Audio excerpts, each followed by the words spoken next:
Le C-160 Transal, peint pour la tournée d'adieu, survolera la base aérienne ce jour. Le personnel est autorisé à sortir des bâtiments pour assister au passage. Appel général sur l'ensemble de la base pour ne pas louper l'événement de la journée. Dans quelques minutes, il va apparaître dans le ciel le mythique Transal C-160 qui poursuit sa tournée d'adieu.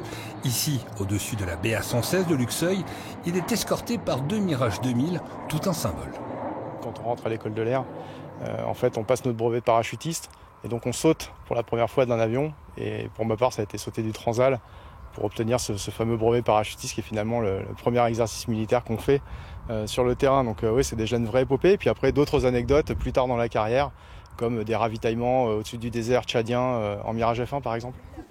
Présents ce mercredi, les jeunes de l'escadrille Air Jeunesse, ils suivent un programme militaire pour les initier au monde de l'aéronautique, en plus de leurs études en collège ou au lycée. Le passage du Transal, c'est un temps fort dans leur apprentissage. C'est pas tous les jours qu'on peut vivre une expérience comme ça, et c'est là qu'on se dit qu'on est fiers d'être ici. C'était très impressionnant de voir un magnifique avion comme ça passer juste au-dessus de nous. Un sentiment de grande fierté partagé par l'ensemble des militaires sur la base pour ce dernier au revoir. Il a fait beaucoup d'opérations extérieures. C'est un appareil qui a été mis à contribution dans plein de théâtres et qui a une capacité malgré tout reconnue par tous. Cet avion faisait partie de votre apprentissage. Exactement. Voilà, donc c'est une page qui se tourne encore une fois et voilà, en attendant d'autres avions. Le Transal va poursuivre sa tournée d'adieu à travers la France jusqu'au 1er avril prochain.